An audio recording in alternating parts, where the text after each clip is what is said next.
Welcome to Life Planning 101, brought to you by Smart Money Group and Kennedy Financial Services in Eastland, Texas. Tune in every week as we share important information to help you and your family live life on purpose. Insurance, investments, legacy and tax planning, and much more.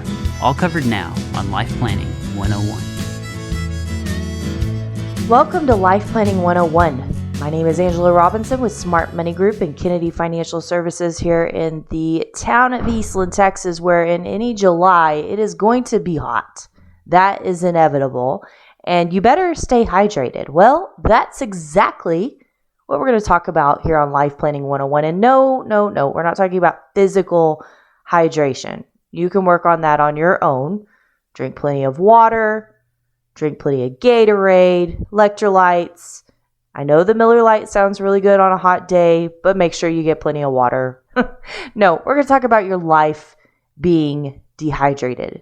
And I figure it's a perfect time. You know, summer, we always try to put out something about really living life on purpose. And this is just that, because you can just go through the motions in life. And what is life? What is it, really? You're going through the motions. You're living for what? You fill in the blank. Well, that seems like a lot of dehydration. And I thought about this. So last week I got this article from MediShare. They put out I think it's monthly, as a newsletter, and it has a devotion in there. And by the way, MediShare, so they're a Christian health share program, and it's an alternative to health insurance. We've actually personally used them for over 20 years. And I think we're going to have a highlight on that in the newsletter this week, or maybe Chris put one in there last week. Nonetheless, great thing to look into as an alternative for medical sharing if you are a believer, because I think that's really their qualification. There's no one size fits all. You got to pay attention to details, but that's not what this show is about. We're going to talk about being dehydrated, but this newsletter was actually the spawn for what we are going to talk about today, because it was talking about being spiritually dehydrated, and we're not going to go off on a sermon today, but I really got to thinking about how this applies to living life on purpose, because it talked about the signs of spiritual dehydration being these things. And I want you to listen closely. The signs of spiritual dehydration. You're easily angered. You have a lack of self-control. Maybe you're using more bad language than you normally do. And there's a lack of service in your life. Not being served, service. Yes. But aren't those good? Aren't those really good? Because I just got to thinking, I don't know if you've realized, but there's just a itty bit of chaos that's going on in the world right now. Okay, that was a little satirical. It's a lot of chaos. And there's a lot of chaos in our nation right now. We're in the midst of an election. There is a lot of drama around this current election.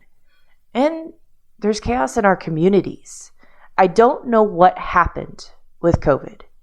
But I do know that a lot of people are a lot more easily angered. A lot of people have a lack of self-control. The language is through the roof, even on every show I watch. I turned off a show the other day just because I was like, this is pointless. They said the F word every 3 seconds, and it just, I didn't even want to hear it anymore. And then there's this lack of service, right? That it's all about me instead of you. Now, as I promised, I'm not going to go off on a spiritual tangent. But what I did get to thinking about is that we are so busy in this world, and I'm guilty. Okay, and God got my attention last week because he said, Angela, busy means being under Satan's yoke. Ooh, good acronym. He didn't say that, but he said that through someone. So, but that's the reality of it. I get so tired. I was reading these funny stories about, I was so tired that Gal ordered a coffee, paid for it, drove off without her coffee. I think I've done that.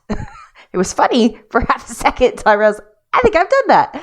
Soaking your wedding rings and your jewelry inside of a detergent cup at night, and you go to take your vitamins and you take a big old swig out of that detergent cup. I think I've done something similar to that. I've got to say, I mean, I have 2 boys. We call them search and destroy.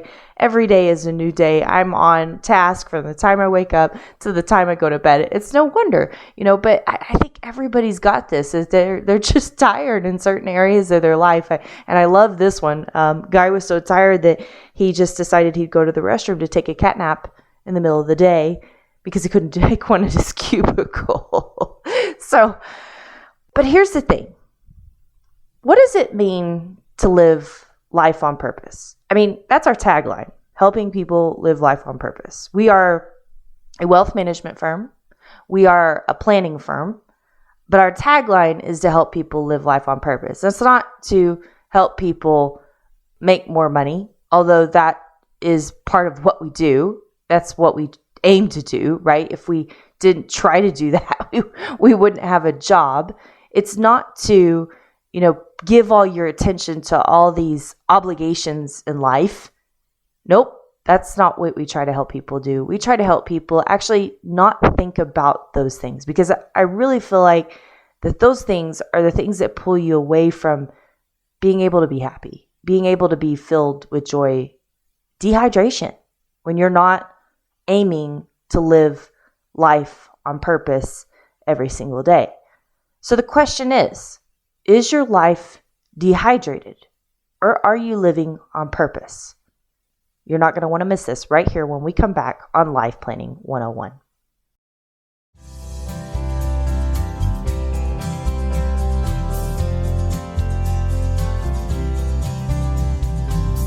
Welcome back to Life Planning 101. My name is Angela Robinson with Smart Money Group and Kennedy Financial Services in Eastland, Texas. Be sure to visit us online, www.kennedy-financial.com. Sign up for our weekly life lessons newsletter if you're not already getting it. We coin an article in there each and every week. We have this podcast, Black and White Market Chatter does their podcast. We put other relevant, awesome information in there. We highlight, feature a resource every week that we're utilizing, whether it's trustees or attorneys or accountants or whatnot. And it's really important that we try to keep things up to date and going and being relevant. And usually everything from that newsletter transpires out of something that we're actually working on with a family. And today is no different. I mean, here we are, we're talking about being in a life of dehydration versus living in a life in which you're doing things on purpose. And, I was getting a kick out of this. I was reading this little op-ed this morning. It was talking about this lady. She takes her son to show up to her soccer team's practice, and frustrated, she told her son, she says, "Please tell your coach that we've been coming for practice, but no one is ever here." And her son looked at her and rolled his eyes, and he says, "Well, he's just going to tell me the same thing he did before." And she said, "Well, what's that?" He says, "Well, the practice is now on Wednesdays, not on Tuesdays." Oh, man, I tell you what, I can relate all too well to that, because we do get just so busy and things going so fast. And you got to ask yourself, have you stopped? Have you reflected? Are you living life on purpose, or are you dehydrated? Yes, we're going to be busy. Yes, if you've got kids, it gets worse. But you have to ask yourself, are you living life on purpose? And you may be rolling your eyes at me, but I'm gonna preface this. So what does it mean to live life on purpose? What's that mean to you? And here's what I bet it isn't. I bet it isn't spending countless hours scrolling on social media. So people say all the time, "I'm busy." Okay, you're busy. How much time do you spend on your phone? Yeah. Did you know, and this is true because I've actually tested it myself. I've heard it and then I tested it. If you don't pick up your phone in the evening, you actually feel better in the morning. You're less tired. And our brains can only intake so many things in a day. And I really believe that we have information overload. And when you sit there and you scroll and you scroll and you scroll, you're just putting more and more and more information in. And then you wake up and you're exhausted because you don't even know how to process that information. Your body hasn't processed that information. So, that's the thing. I bet living life on purpose isn't panning about the latest debate. I'll leave it at that. Or what our government is or is not doing, right? Yeah, it's frustrating, guys. I know. I mean, if you listen to Black and White Market Chatter, listen to what we're doing, there's a lot to be concerned with in the world. But here's the thing. Can you control any of it directly? And so just sitting there frustrated, worried, angry, what's that actually doing? Who's that actually harming? And I know you've probably heard that before. But really, you need to reflect and ask yourself, no one's looking at you. No one's listening. It's just something to ask yourself, right? And I bet it isn't living life on purpose. I bet it isn't worrying about what's going on in Ukraine or Israel or how your investment portfolio is going to hold up during these times. Guys, this is sad. I get it. I get it. I mean, I know God's heart is hurting and we should be praying, but we also don't need to waller in those emotions, because if we do, what good is that going to do? What kind of leadership does that teach our younger generations? You know, there's the joke about when people get old, they sit on their front porch and bark at people that are driving by. Well, I've got some think about that lately, and especially with the way that our world's going, right? We see hope and we see light in our children. And as we get older, that hope and that light dissipates. Why is that? Does it actually dissipate, or do we let it dissipate? It's something to really ask yourself. And then ask yourself this: how do you want your grandkids to be seeing you? What light do you want them to see you in? What do you want them to grow up and be? Do you want them to keep that light and that hope, or do you want them to be sitting on their front porch barking at people as well, right? Yeah. I bet living life on purpose isn't about our fears or what you don't know and what you can't control and what might be keeping you awake at night. It's not about those things. No, living life on purpose is living by design. If I asked you again, what does it mean to live life on purpose? And you can't come up with that answer, ask yourself this: what are the most important things in life to you? I'm going to bet it wasn't your money. Right? I'm going to bet it wasn't social media. And I'm going to bet it wasn't anything to do with our government or our politics or the world wars or anything that's going on, right? It's your family. It's your faith. It's your friends. It's your community. It's the causes that pull at your heartstrings. It's something in there. One of those things, multitude of those things. That's what the most important things on your life are. So let me ask you this. How much time are you focusing on those things as opposed to the countless hours scrolling on social media? Yeah, you're not going to like me after today, are you? No, but I needed this too. Heck.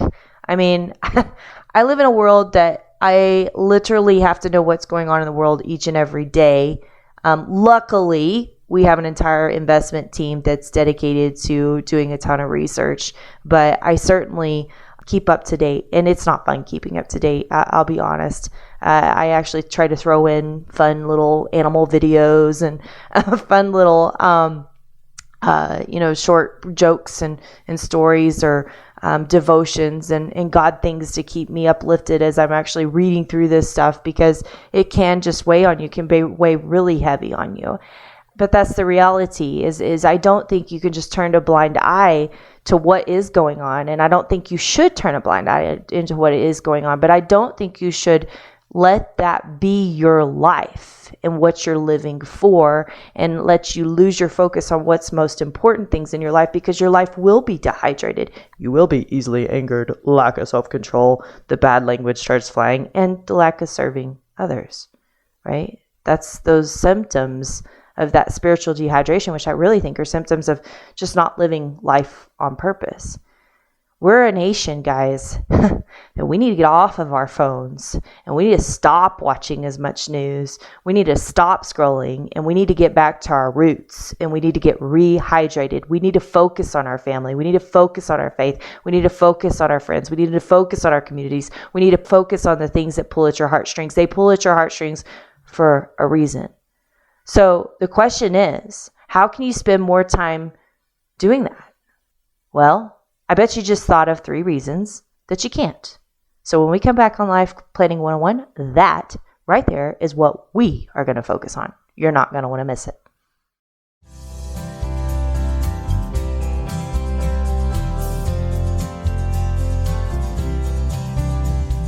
Welcome back to Life Planning 101. So I actually found it. Do you sit at the door and bark? On the first day, God created the dog and said, sit all day by the door of your house and bark at anyone who comes in or walks past. For this, I will give you a lifespan of 20 years. And the dog said, well, that's a long time to be barking. How about only 10 years? And I'll give you back the other 10. So God agreed. On the second day, God created the monkey and said, hey, I want you to entertain people, do tricks, make them laugh. For this, I'm going to give you a 20-year lifespan. The monkey said, monkey tricks for 20 years? That's a pretty long time to perform.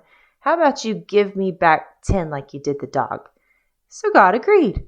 On the third day, God created the cow and said, you must go into the field with the farmer all day, suffer under the sun, have calves, give milk to support the farmer's family, and for this, I'm going to give you a lifespan of 60 years. The cow said, that's kind of a tough life for me to live 60 years. How about 20? And I'll give you back the other 40.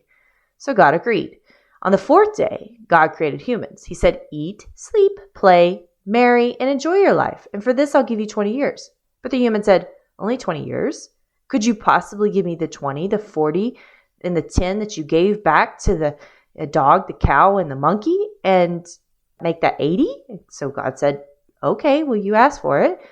So that is why for our first 20 years, we eat, sleep, play, and enjoy our lives. For the next 40 years, we slave in the sun to support our family. For the next 10 years, we do monkey tricks to entertain our children. And for the last 10 years, we sit on our front porch and bark at everyone. Life has now been explained to you. There is no need to thank us for this valuable information. It's doing a public service. So here it is, the reality. And I'm starting to think we start barking at people in the midst of doing those entertaining monkey tricks, or even while we're slaving away in the sun to support our family, right? Why are we barking at people? Why are we dehydrated? Why are we not living a life on purpose? And I left you with that question of how can you spend more time doing the things that are most important to you? And I'm sure you thought of 3 reasons that you can't do that. And I'm going to boil it down to one. I think there's one word that sums up everything. Obligation. Most of the time, we have obligations that don't allow us to focus on the things that are most important to us. So I want to read you the definition of what an obligation is. It's something by which a person is bound or obligated to do.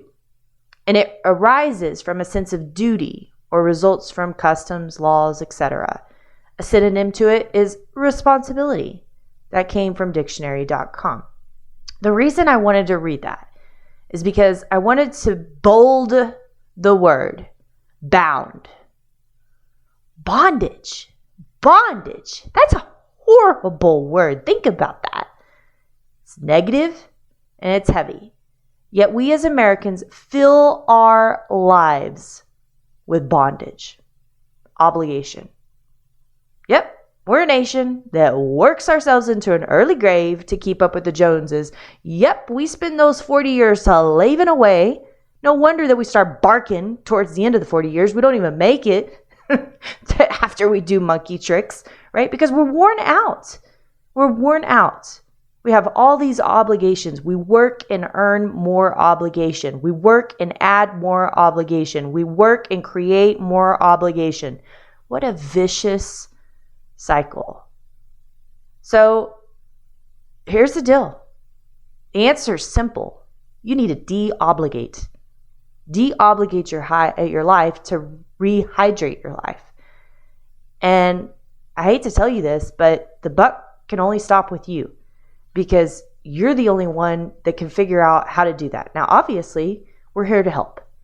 Our mission is to help people live life on purpose. We have great tools to be able to help you service that psychology, so to speak, so you can figure out what it means to live life on purpose to you, figure out what those obligations are and how to unravel those obligations. Because here's the thing I want to leave you with.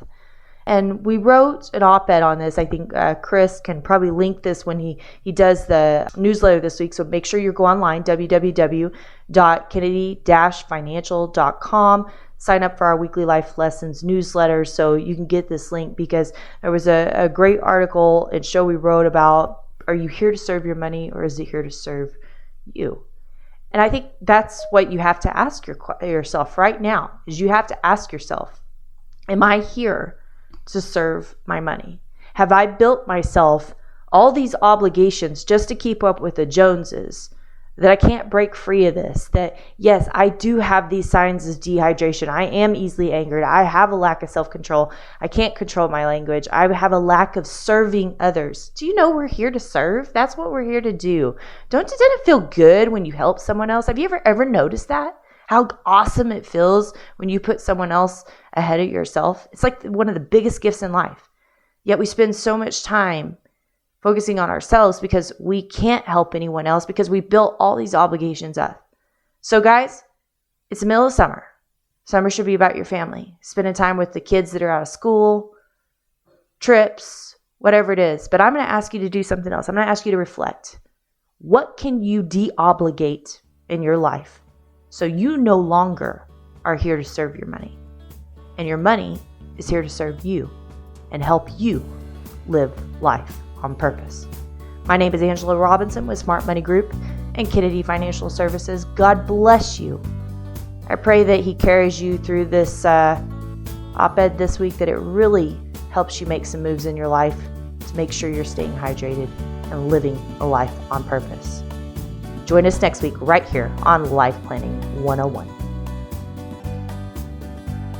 Thank you for joining us for Life Planning 101, brought to you by Smart Money Group and Kennedy Financial Services. If you have questions, you can email them to lifeplanning@kennedy-financial.com. Don't forget to learn how our sister company can assist you with all of your tax, bookkeeping, and consulting needs. You can find out more at briscoeandassociates.com. Be sure to tune in next week for more Life Planning 101. The opinions expressed herein are those of the firm and are subject to change without notice. The opinions referenced are as of the date of publication and are subject to change due to changes in the market or economic conditions and may not necessarily come to pass. Any opinions, projections, or forward-looking statements expressed herein are solely those of the author, may differ from the views or opinions expressed by other areas of the firm, and are only for general informational purposes as of the date indicated. Securities offered through Calton & Associates Incorporated, a registered investment advisor, member FINRA SIPC. Investment advisory services offered through Smart Money Group LLC. Kennedy Financial Services and Smart Money Group LLC are separate entities and are not owned or controlled by Calton & Associates Incorporated.